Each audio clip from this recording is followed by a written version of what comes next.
So, hi guys. Good morning. Good morning. Welcome to our channel, Pinoy in Galicia. Bali, so for today's video guys, mamamasyal tayo kasama si Kuya Edgar. Masyalan natin yung Castillo di San Anton. So, bali ay yung Castillo ni San Anton, parang isa na sang museo guys. So, doon sa loob, makakita tayo ng mga relics o yung mga gamit na luma na ng mga gamit. So, actually guys, napakalamig dito ngayon guys. Medyo maulan ng konti at malamig.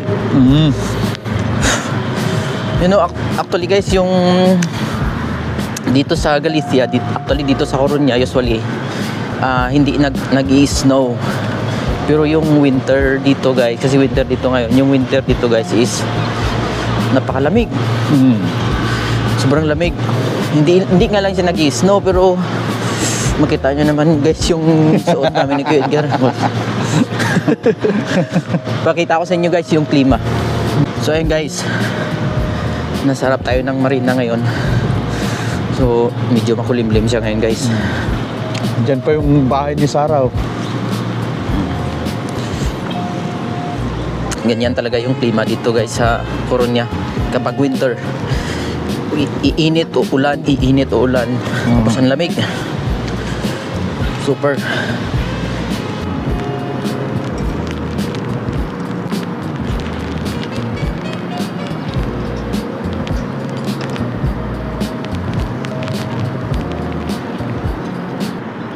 So habang naglalakad kami ni Kuya Edgar guys papunta dun sa Castillo de San Anton, so pag-usapan natin kunti yung mga struggles dito bilang isang immigrant dito sa Galicia, Spain. So first and foremost guys, pag-usapan natin yung language barrier. So yung language barrier kasi guys, not unlike sa ibang part ng Spain na maraming nagsasalita ng English, maraming marunong mag-English, dito kasi based sa na-experience ko nung bagong dating ako dito way back 2021 guys, napakahirap dahil siguro sa 10 katao masabi mo lang may isa o minsan isa o dalawa maximum siguro yung nakapagsalita na English or nakakaintindi, and usually hindi talaga nila makontinue yung salita. So napakahirap. And actually guys, pag pupunta kayo dito for example for pinitisyon kayo ng pamilya nyo, actually maraming trabaho dito guys. Hindi kayo maubusan ng trabaho dito. Ang problema lang is yung language. Yun yung pinakaunang problema dito, language. Kasi sa na-experience ko nung unang trabaho ko sa restaurant, napakahirap na makipag-communicate sa mga katrabaho mo na nag-i-Espanyol, ikaw wala kang alam. Hindi mo alam kung anong gagawin mo, hindi mo alam kung anong pinagsasabi nila. So yun yung mga naging struggle ko before dito. So along the way, habang tumatagal ka sa trabaho mo, paulit-ulit, araw-araw, minsan tatanungin mo sila kung ano ibig sabihin nito. So paunti-unti naiintindihan mo rin yung Espanyol hanggang ngayon magpa 5 years na ako dito. Kahit papaano nakakaintindi naman na tayo. Hindi na tayo tulad nung dati na parang bata ka na nangangapa na hindi mo alam kung ano yung mga pinagsasabi nila. Basta pag sinabi lang ganito, sisi ka lang ng si. Ang lamig guys. Sobrang lamig. Super. Naninigas yung kamay ko sa lamig. Naulan pa. So kung nakikita nyo guys, yan yung Castillo de San Anton. Pero hindi talaga maganda yung klima dito ngayon guys. Napaka maulap, malamig. Pero vlog is life tayo eh.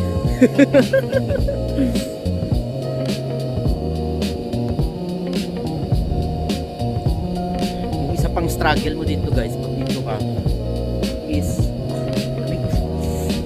klima. Klima guys, grabe. Napakalamig dito pag winter, tapos pag summer naman dito guys, sakto lang, hindi siya ganun kainit, hindi naman siya ganun kalamig, pero pag winter talaga dito guys, mamamanhid yung ano mo. Naninigas nga yung kamay ko sa lamig guys. So isa yan sa mga struggle kasi tayo mga Pilipino, kasi sanay tayo na yung lugar natin is mainit. Pero pagdating mo dito sa Spain, usually dito sa north, malamig talaga. Kahit yung dagat guys, makita nyo yung dagat sa inyo, ang ganda ng dagat, malinis, mga ganun. Pero nasubukan ko na yun dyan maligo guys, parang kinurinti sa tubig dyan. Unang ano pa lang sa tubig, babalik ka na agad sa taas kasi parang kinurinti pa.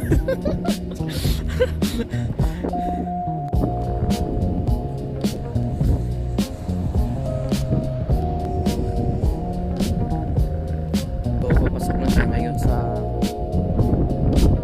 Castillo de San Anton guys. Malapit na tayo. So tignan nyo yung view sa yung kabuuan ni San Anton guys. Hindi siya ganun kalaki, pero maganda yung sa loob guys, kasi museo na yan siya. Maraming mga gamit na mga luma, and mamaya guys sa loob ipakita namin sa inyo yung mga gamit. Meron dyan kasi mga gamit na galing sa Pilipinas during ng Galleon Trade. So mamaya pakita namin sa inyo. So guys, napasok na tayo sa Castillo de San Anton. So tara guys, samahan nyo kami. Nakita natin guys mga nandun na dito sa loob. Guys, meron na tayong ticket. Pasok tayo kay sa Castillo de San Anton. So tara, samahan nyo kami guys. Meron tayong ticket.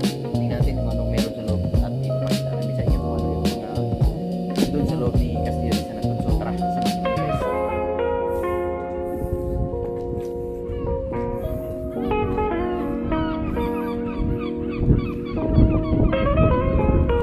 So ito guys yung pagpapasok kayo sa Castillo de San Anton, dito kayo mag-enter.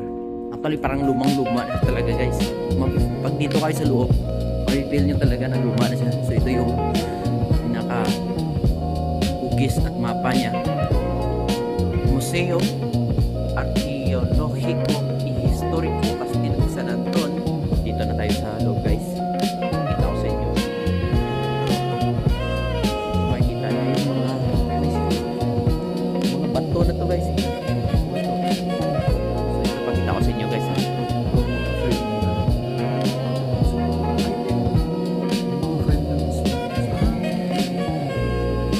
Guys, sobrang lumang-luma na to siya guys. 19 panahon pa na 1208. Ito yung mga sabi ni Kuya Edgar, ito yung mga nila dati. Mga ito kabaong na to. O yung mga nakalagay sa mga kabaong. Yun, tingnan nyo guys. At yan, lumang-luma na yung bato na yan guys. Panahon pa ni Kupong-Kupong to guys. Dito naman guys, may makita kayo guys, merong garong. May garong. Anyon yan guys, yan yung mga bala niya guys.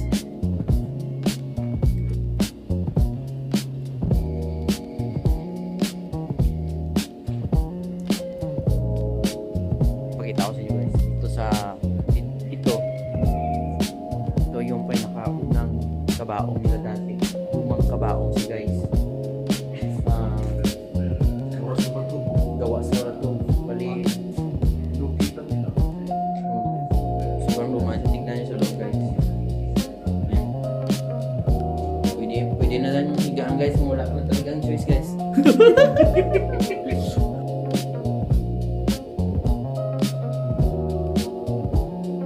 So papasok naman tayo ngayon guys dito sa loob ng Castillo de San Anton. Kanina nasa labas lang tayo, yung mga naka-display doon ng mga lumang bato, mga lumang kabao, mga lumang frame nila. So ngayon papasok tayo dito sa loob guys. Pakita din natin sa inyo kung ano yung meron dito sa loob ng Castillo de San Anton. So tara guys, samahan nyo kami.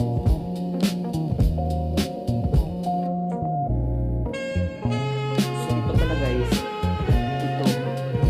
ito yung lumang parang sketch ng Torre de Ortiz. So meron din tayo dito. Ito yung imahe ng original na Torre de Ortiz.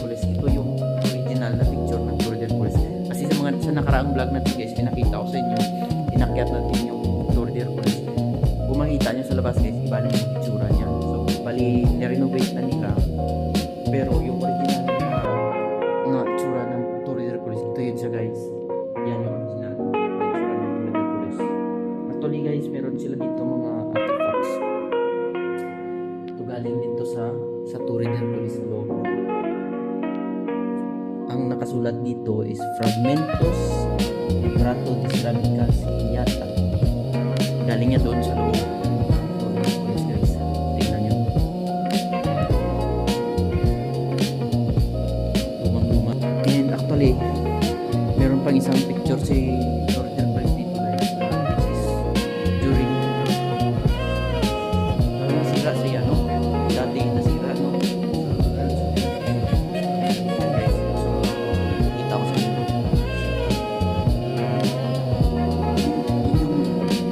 Yan dati ang Torre de Hercules bago nila na naayos ulit. Ito yung itsura niya.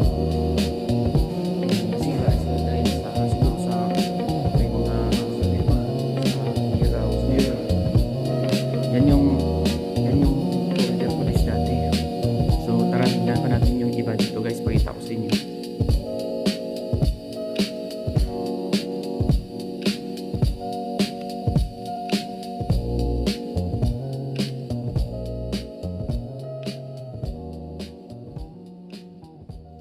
Meron din dito guys, lumang angkla.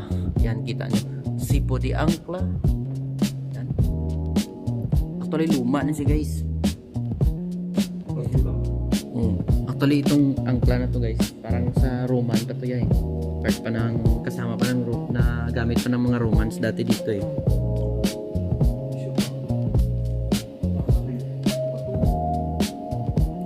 Yan nga, parang bato.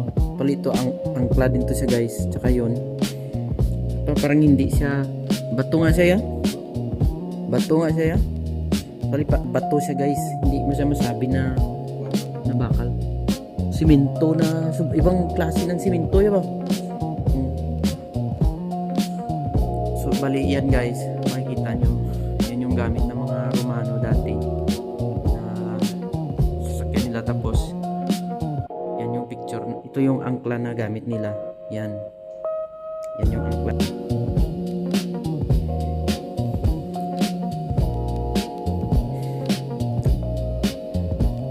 So ito naman guys, merong Tesoro di Elvenia.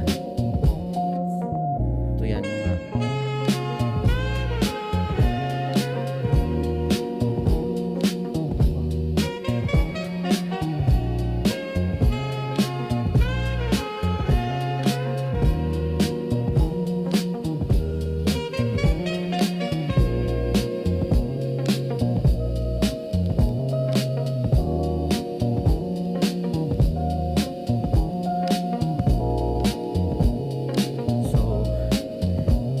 natin ngayon guys yung sinasabi namin kanina na yung relics na galing pa sa Pilipinas, yung sa galleon trade. Papakita namin sa inyo ni Kuya Edgar, hanapin natin dito sa loob. Meron yun dito guys, papakita namin sa inyo. So nandito na kami guys sa kwarto, sa room kung saan nandito naka-stack yung mga gamit na galing sa Pilipinas na dinala nila during galleon trade. So ipapakita ko sa inyo guys yung mga gamit na galing sa Pilipinas na dinala ng mga Espanyol dito sa Espanya. So ayan guys, makita nyo. Meron dyan nakalagay Fondas Cris de Filipinas, Madera, tela, kahoy tsaka tela, yan, yun. Hindi, yan yung suksukan ng Suksukan. yung ano ba yung tawag? Lagayan. Lagayan ng espada. Yan. Ito yung Chris na galing sa Pilipinas guys, yan. Yan. Nakaka-proud lang guys kasi dito sa gallery nila, sa museo nila, meron ditong mga gamit na original from the Philippines pa talaga guys. So talagang nakaka-proud at nandito yung mga gamit natin. So actually yan yung mapa nila na ruta Pilipinas during sa galleon trade, Galleon Manila. So makita nyo guys yan, pakita ko sa inyo ilapit, i-zoom natin ng konti. Yan. Yan guys. So actually, napaka maswerte tayo dahil nandito yung ating history sa kanilang museo guys. So ayan, Archipelago Filipino, Foy Colonia Española desde 1521 hasta 1898. So ayan guys. So actually nung elementary at high school tayo, makikita din natin yan sa ating subject dati sa libro, pero dito talagang ginawa nila guys, nilagay nila sa museo. Yan, meron dyan isa guys, yan kung makita nyo guys, yan o, yan, Campilan, espada, combate para usar con ambas manos divido, aso piso. So yan yung Campilan na yan guys, yan yung gamit ni Lapu-Lapu pa dati, di ba ya? Si Lapu-Lapu dati, Campilan yung gamit niya, no? Wala. Yan yung mga yung photo nila, old na photo. Kape pala. Yan, may photo din dyan yung lumang, yan. Yan yung mga Pilipino dati guys, during sa galleon trade ng mga Espanyol warrior. sa Pilipinas. Yan.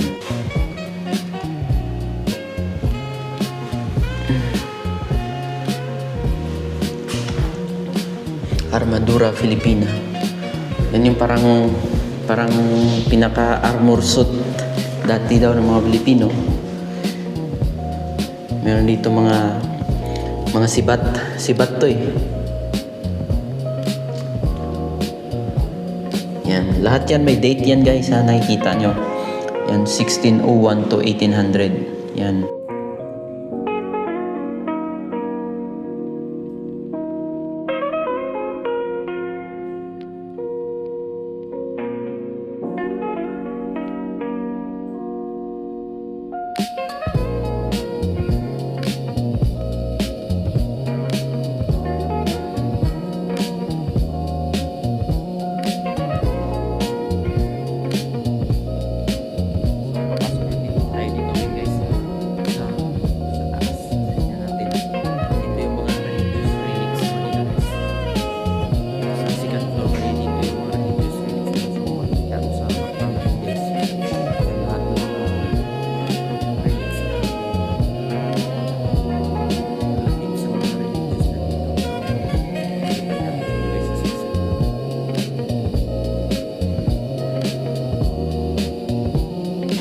So meron sila dito iba-ibang klase ng mga rosarito guys. Yan, tignan nyo, iba-iba yung lahat.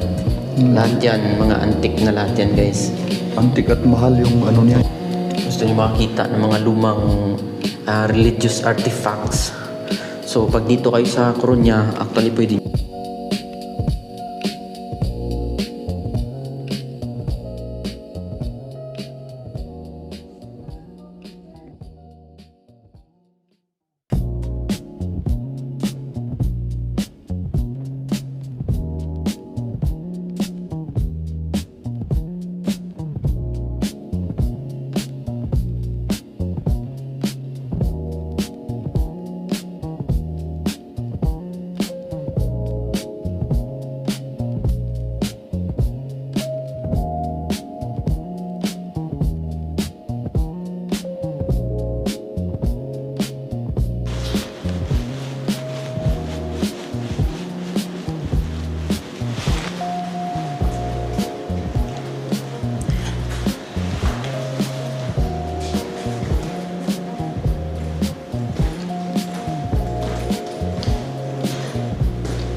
So dito naman na tayo sa likod, sa medyo likod part ng Castillo de San Anton guys. So kung makikita nyo, yan, mga canyon, may maliit na lighthouse. And ito yung wishing well yan, no? Ito yung wishing well nila. Oh, sa baba. Doon sa baba. Ito ay balon to guys. Yan, napakalalim yan. At isa, luma na rin, kita nyo yung gamit nila guys, oh. Yung sa mga pelikula mo lang makikita guys, may paikot-ikot pa siya. So bababa tayo dito sa likod na part guys. So dito, meron dito isang lumang bangka, lumang maliit na na sasakyan nila pandagat dati. Sobrang luma na to guys. Gawa rin to sa balat. Balat to yan, di ba? Balat. At saka yung nasa loob niya, parang ano naman. Gawa din siya sa balat guys. So tingnan nyo. Yung parang makikita nyo sa mga Viking guys na mga na mga gamit. Parang kahawig nito guys. Parang ganito rin siya. Actually yung pinaka-outer niya is gawa sa balat. Yan. And yung pinaka-loob niya naman is gawa sa kahoy. At yung mga tali nila gawa rin sa balat. Yan. Romance din ba ito ya o hindi na? Iwan ko kung sa mga Romans.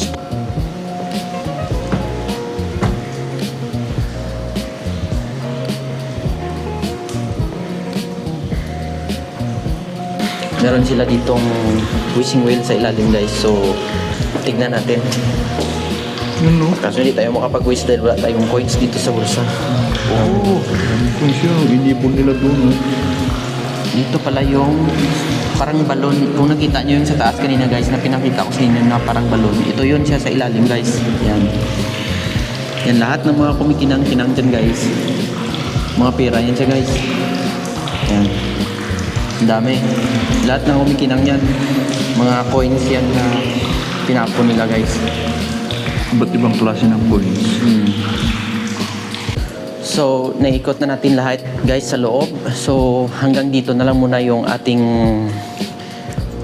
video for today. So, hopefully guys na magustuhan nyo yung ating video and pwede po kayo mag-comment, suggest para kung ano pa yung gusto nyong malaman at makita dito sa Coruña and sa Galicia. And don't forget guys to like and subscribe our channel, Pinoy in Galicia. So, hopefully guys na mas marami pa kami may pakita sa inyo ni Kuya Edgar.